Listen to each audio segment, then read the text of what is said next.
တချို့အခြေအနေတွေမှာငွေကြေးပေါ်ကျွန်တော်တို့ရဲ့ခံစားချက်တွေကဘာလို့ထူးဆန်းနေရတာလ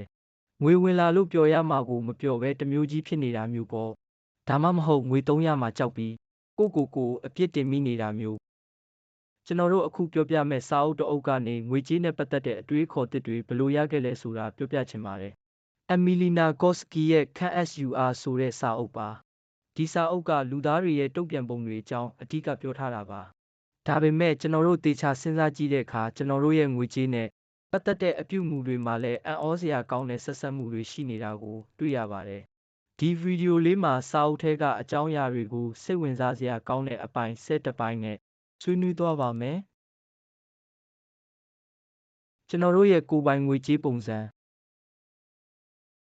ကျွန်တော်တို့အားလုံးမှာငွေကြေးဆိုင်ရာစိတ်ပိုင်းတွေအတူတူပဲရှိကြပါတယ်ဝင်ငွေထွက်ငွေစုဆောင်းမှုယင်းနှိမ့်ညံ့မှုနဲ့အကျွေးတွေပေါ့ဒါပေမဲ့ဒီအစိတ်ပိုင်းတွေကိုဘယ်လိုစီမံခန့်ခွဲလဲဆိုတဲ့ငွေကြေးပုံစံကတော့တစ်ယောက်နဲ့တစ်ယောက်မတူပါဘူး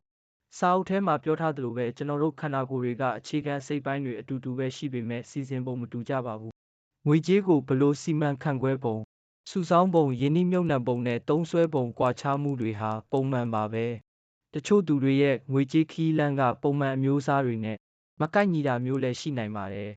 ်အဲ့ဒါတွေကလည်းသဘာဝကျတဲ့ကွဲပြားမှုတွေပါပဲဒီမူကကျွန်တော်တို့ရဲ့ငွေကြေးဆိုင်ရာအရှိန်မြင့်ဆက်တွေနဲ့ break တွေအထိတက်ရောက်ပါတယ်တချို့ကငွေသုံးဖို့အရှိန်မြင့်ဆက်ကမြန်ပြီးတချို့ကယင်းနှိမ့်ညံ့ဖို့ break ကနင်းထားသလိုပါပဲငွေကြေးစိတ်လှုပ်ရှားမှုရဲ့အဖွင့်အပိတ်ခတ်လုံများငွေကြေးဆိုင်ရာဆုံးဖြတ်ချက်တွေဟာရှုပ်ထွေးပါတယ်စာအုပ်ထဲမှာဖွင့်ရမယ့်ခလုတ်တွေနဲ့ပိတ်ရမယ့်ခလုတ်တွေအကြောင်းပြောထားပါတယ်ငွေကြေးနဲ့ပတ်သက်တဲ့အခါငွေကြေးရှိန်မြင့်ဆက်တွေကိုဖွင့်ပြီးငွေကြေး break တွေကိုပိတ်ဖို့လိုပါတယ်အရှိန်မြင့်ဆက်ဆိုတာကစမတ်ကျတဲ့ယင်းနှိမ့်ညံ့မှုတွေဝင်ငွေတိုးမြင့်တာမျိုးပါ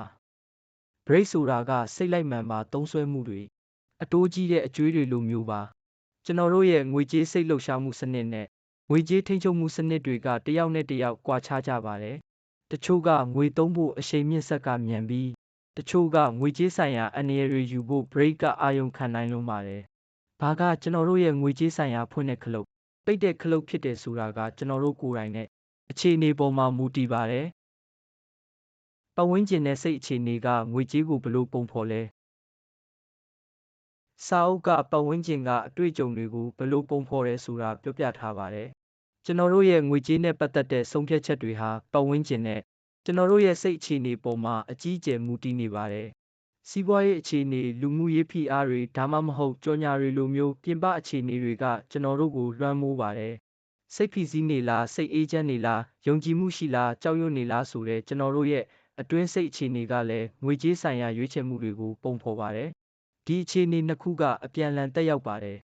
ဥပမာအပြင်ပိုင်းမှာတည်ငြိမ်တဲ့အလုပ်တစ်ခုကငွေကြေးဆိုင်ရာယုံကြည်မှုကိုဖြစ်ပေါ်စေပြီးပုံမစမတ်ကျစွာယင်းနှိမ့်ညံ့နိုင်အောင်ကူညီပါတယ်ကျွန်တော်တို့ရဲ့ကိုယ်ပိုင်ခြေအနေတွေကိုနားလည်ပြီးကောင်းအောင်လုပ်ခြင်းကငွေကြေးကျေနပ်မှုကိုရရှိစေပါတယ်စိတ်ကူးနဲ့လက်တွေ့မတိုက်ဆိုင်တတ်တဲ့ငွေကြေးစာအုပ်ကနန်းကုံကောတန်းဆိုတာကိုမိမောင်းထိုးပြထားပါတယ်ရုပ်ပိုင်းဆိုင်ရာလက္ခဏာတွေကစိတ်ခံစားမှုနဲ့အမြဲတမ်းမကိုက်ညီတာမျိုးပါငွေကြေးမှာဆိုရင်ကျွန်တော်တို့ရဲ့ပြင်ပငွေကြေးဆိုင်ရာညွှန်ကိန်းများဥပမာကောင်းမွန်တဲ့ balance ရှိတာမှမဟုတ်ဝင်ငွေကောင်းတာမျိုးကကျွန်တော်တို့ရဲ့ငွေကြေးလုံခြုံမှုဒါမှမဟုတ်ပျော်ရွှင်မှုစိတ်ခံစားချက်နဲ့အမြဲတမ်းမကိုက်ညီပါဘူးတက်နေတဲ့ stock share အစု share ကကျွန်တော်တို့ကိုချမ်းသာတယ်လို့မခံစားရစေနိုင်ပါဘူးဒါမှမဟုတ်ဝင်ငွေနှဲပါတဲ့သူတစ်ယောက်ကအရန်ကိုလုံခြုံတယ်လို့ခံစားရနိုင်ပါတယ်ကောင်းတဲ့ position ကလည်းကောင်းတယ်လို့မခံစားရနိုင်ပါဘူးပြင်ပငွေကြေးဆိုင်ရာအချက်ပြမှုတွေအပေါ်မှာပဲအားကိုးတာကကျွန်တော်တို့ကိုမှားယွင်းစေနိုင်ပါတယ်ငွေကြေးဆိုင်ရာအတိုင်ပင်ခံဒါမှမဟုတ်ယုံကြည်ရတဲ့ပါတနာတစ်ယောက်နဲ့ပွင့်ပွင့်လင်းလင်းဆွေးနွေးခြင်းအဖြစ်ကျွန်တော်တို့ရဲ့လက်တွေ့အခြေအနေကိုနားလည်ဖို့ကအရေးကြီးပါတယ်ငွေကြေးဆိုင်ရာဆန္ဒနှမျို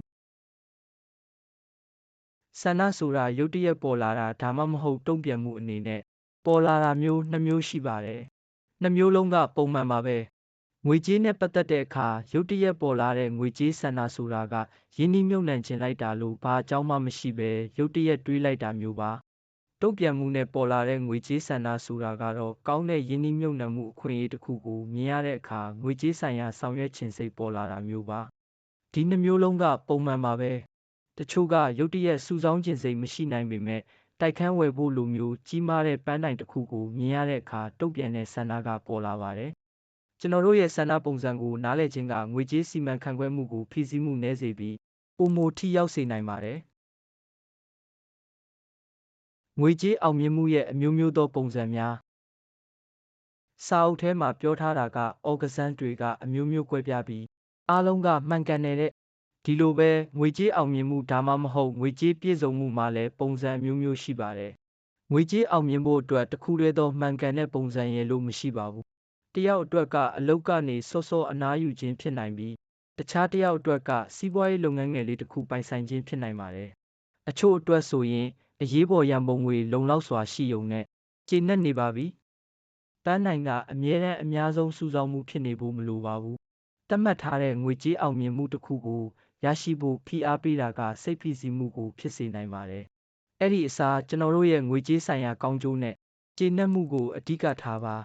ဒါကသတ်မှတ်ထားတဲ့ပန်းနိုင်ရောက်သည်ဖြစ်စေမရောက်သည်ဖြစ်စေပုံမပြည့်စုံတဲ့ငွေကြေးအတွေ့အကြုံတွေကိုဥဆောင်နိုင်ပါတယ်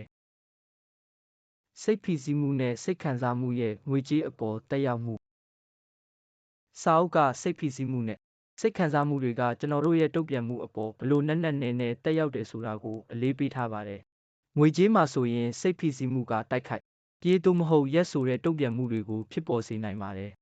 ်စိတ်လိုက်မှန်ပါသုံးဆွဲတာငွေတောင်းခံလွှာတွေကိုရှောင်တာဒါမှမဟုတ်ငွေကြေးဆိုင်ရာဆုံးဖြတ်ချက်တွေကြောင့်ထုံထိုင်းသွားတာမျိုးတွေဖြစ်နိုင်ပါတယ်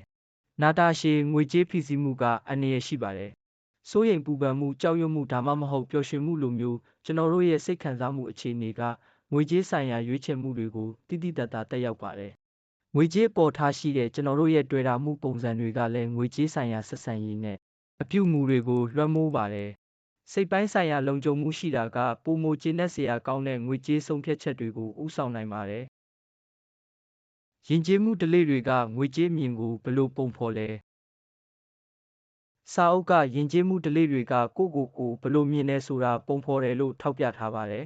ကျွန်တော်တို့ဟာမီဒီယာမိသားစုနဲ့လူအဖွဲ့အစည်းကနေငွေကြေးနဲ့ပတ်သက်တဲ့မတူညီတဲ့သတင်းစကားတွေနဲ့အဆက်မပြတ်ရင်ဆိုင်နေရပါတယ်ဒီသတင်းစကားတွေကကျွန်တော်တို့ရဲ့ငွေကြေးဆိုင်ရာမျှော်လင့်ချက်တွေနဲ့ဆုံးဖြတ်ချက်တွေကိုပုံဖော်ပါတယ်အန္တရာယ်ရှိတဲ့ဒဏ္ဍာရီတွေလည်းအများကြီးပါပဲချမ်းသာရင်ပျော်ရွှင်မှုရပြီးချမ်းသာဖို့ဆိုရင်အရာရာကိုယဉ်ရမယ်စုဆောင်းတာကပြင်းစရာကောင်းတယ်စသဖြင့်ပေါ့ဒီပြင်ပလွှမ်းမိုးမှုတွေကိုအတိအမှတ်ပြုခြင်းကအန္တရာယ်ရှိတဲ့ငွေကြေးဆိုင်ရာအမြင်တွေကိုဝေဖန်ဆန်းစစ်ပြီးပယ်ချနိုင်စေပါတယ်အဲ့ဒီအခါမှာကျွန်တော်တို့ဟာငွေကြေးနဲ့ပိုမိုကျန်းမာပြီးပိုမိုစစ်မှန်တဲ့ဆက်ဆံရေးကိုတည်ဆောက်နိုင်မှာပါကိုအပြစ်တင်တာကငွေကြေးဘဝကိုဘလို့ထိခိုက်လဲကိုအပြစ်တင်တာကကောင်းကျိုးကိုဟန့်တာပါတယ်ကျွန်တော်တို့ရဲ့ငွေကြေးအခြေအနေဒါမှမဟုတ်အတိတ်ကအမှားတွေအပေါ်ပြင်းထန်တဲ့ကိုအပြစ်တင်မှုဥပမာငါကငွေမစုတတ်ဘူးငါဘယ်တော့မှမချမ်းသာနိုင်တော့ဘူးတွေကစိတ်ဖိစီးမှုနဲ့စိုးရိမ်ပူပန်မှုကိုဖန်တီးပါတယ်ဒါကကျွန်တော်တို့ရဲ့ငွေကြေးတုံ့ပြန်မှုစနစ်မှာ break ကိုနင်းထားသလိုဖြစ်ပြီးငွေကြေးစီမံခန့်ခွဲမှုကိုရှောင်ရှားစေပါတယ်အနုလက္ခဏာဆောင်တဲ့ငွေကြေးဆိုင်ရာကိုယ်ပိုင်ပုံရိပ်ကိုတခြားသူတွေနဲ့နှိုင်းယှဉ်တာမျိုးကငွေကြေးကျေနပ်မှုကိုလျော့နည်းစေပါတယ်ငွေကြေးဆိုင်ရာအားနည်းချက်တွေကိုဝေဖန်နေမဲ့အစားကိုဂရုဏာထားပြီးတိုးတက်မှုနဲ့သင်ယူမှုကိုအာရုံစိုက်သင့်ပါတယ်ဒီအပြုသဘောဆောင်တဲ့စိတ်နေစိတ်ထားကငွေကြေးတိုးတက်မှုအတွက်ပိုကောင်းတဲ့ပတ်ဝန်းကျင်ကိုဖန်တီးပေးပါတယ်ငွေကြေးနဲ့ပတ်သက်တဲ့သတိထားခြင်းနဲ့ကိုဂရုဏာထားခြင်းသတိထားခြင်းနဲ့ကိုဂရုဏာထားခြင်းကအတွေ့အကြုံတွေကိုမြင့်တင်ပေးပါတယ်ငွေကြေးမှာဆိုရင်ဒါကကျွန်တော်တို့ရဲ့လက်ရှိငွေကြေးဆိုင်ရာခံစားချက်တွေနဲ့အတွေ့အကြုံတွေကိုအာရုံစိုက်တာကိုဆိုလိုပါတယ်အာရုံပြန့်လွင့်စေတဲ့ပူပန်မှုတွေကိုလျှော့ချပြီးရှင်းလင်းတဲ့ဆုံးဖြတ်ချက်တွေချနိုင်စွမ်းကိုမြင့်တင်ပေးပါတယ်တရားစီရင်ခြင်းမရှိတဲ့သဘောထားကျွန်တော်တို့ရဲ့ငွေကြေးဆိုင်ရာအတွေးတွေနဲ့ခံစားချက်တွေကိုဝေဖန်မှုမရှိဘဲလက်ခံခြင်းကပိုမိုစိတ်အေးချမ်းတဲ့ငွေကြေးစီမံခန့်ခွဲမှုကိုရရှိစေပါတယ်ကျွန်တော်တို့ငွေကြေးဆိုင်ရာအမှားတွေလုပ်မိတဲ့အခါကိုကျင်နာမှုနဲ့နားလည်မှုနဲ့ဆက်ဆံခြင်းကငွေကြေးဆိုင်ရာစိုးရိမ်ပူပန်မှုကိုလျှော့ချပေးပြီးပြန်လည်နာလန်ထူအောင်ကူညီပေးပါတယ်ငွေကြေးနဲ့ပတ်သက်တဲ့ပျော်ရွှင်မှုနဲ့လက်ခံနားလည်မှုပျော်ရွှင်မှုနဲ့လက်ခံနားလည်မှုကပြည့်စုံမှုရဲ့အဓိကသောချက်ပါပဲကျွန်တော်တို့ရဲ့ကိုယ်ပိုင်ငွေကြေးဆိုင်ရာပင်ကိုယ်စရိုက်ကိုနားလည်လက်ခံပြီး တန်ဖိုးထားခြင်းကငွေကြေးဆိုင်ရာကျေနပ်မှုအတွက်အခြေခံအုတ်မြစ်ပါပဲကျွန်တော်တို့ရဲ့ဆန္ဒတွေတုံ့ပြန်မှုတွေနဲ့လက်ရှိငွေကြေးအခြေအနေတွေကိုလက်ခံတာကိုဆိုလိုပါတယ်ငွေကြေးကိုစိုးရိမ်ပူပန်မှုဒါမှမဟုတ်တာဝန်တစ်ခုအဖြစ်မမြင်ဘဲစူးစမ်းလိုစိတ်ပျော်ရွှင်မှုနဲ့တန်ဖိုးထားတဲ့စိတ်နဲ့ချင့်ကပ်ပါဒါကပုံမပြည့်စုံတဲ့အတွေ့အကြုံတွေကိုဥဆောင်ပါတယ်ငွေကြေးနဲ့ကောင်းမွန်တဲ့ဆက်ဆံရေးကိုတိဆောက်တာကခရီးရှည်တစ်ခုပါအဲ့ဒီမှာဟောင်းနှွမ်းနေတဲ့အယူဆတွေကိုဖျောက်ဖျက်တာအတိတ်ကငွေကြေးအခက်အခဲတွေကနေကုစားတာနဲ့ကျွန်တော်တို့ကိုငွေကြေးဆိုင်ရာပျော်ရွှင်မှုနဲ့ဆက်သွယ်မှုကိုဘာတွေပေးလဲဆိုတာအဆက်မပြတ်ရှာဖွေတာတွေပါဝင်ပါတယ်လျှို့ဝှက်ချက်ကကျွန်တော်တို့ကိုယ်တိုင်ပါပဲကျွန်တော်တို့ရဲ့ထူးခြားတဲ့ခရီးလမ်းပါပဲဒီနေ့ကျွန်တော်တို့ဆွေးနွေးခဲ့တဲ့အကြောင်းအရာတွေကငွေကြေးဆိုင်ရာအသိပညာဆိုတာကဏ္ဍတွေအကြောင်းသက်သက်မဟုတ်ဘူးဆိုတာပြသပါတယ်ဒါဟာကျွန်တော်တို့ရဲ့ကိုယ်ပိုင်စိတ်ပိုင်းဆိုင်ရာပုံစံနဲ့လက်နက်ရှိုင်းရှိုင်းဆက်ဆက်နေပါတယ်ကျွန်တော်တို့ရဲ့ငွေကြေးဆိုင်ရာပုံစံကိုနားလည်ခြင်းဖွင့်ပိတ်ခလုတ်တွေအကြောင်းသိရှိခြင်းပတ်ဝန်းကျင်ရဲ့အစွမ်းနဲ့ကျွန်တော်တို့ရဲ့ငွေကြေးဆိုင်ရာဆန္ဒတွေရဲ့သဘောတဘာဝတွေကိုနားလည်ခြင်းကကျွန်တော်တို့ကိုစွမ်းအားပေးပါတယ်ကျွန်တော်တို့ရဲ့ထူးခြားတဲ့ငွေကြေးခီးလန်းကိုလက်ခံပြီးကိုဂရုဏာထားပါဒါအပြင်ကျွန်တော်တို့ရဲ့ငွေကြေးစီမံခန့်ခွဲမှုမှာပျော်ရွှင်မှုကိုရှာဖွေပါဒီဗီဒီယိုကနေရရှိတဲ့အတွေ့အမြင်တွေကိုကျွန်တော်တို့ရဲ့ငွေကြေးအပြုအမူတွေကိုလေ့လာဖို့နဲ့ပုံမကောင်းမွန်တဲ့ငွေကြေးဘဝအတွက်အသုံးချဖို့တိုက်တွန်းချင်ပါတယ်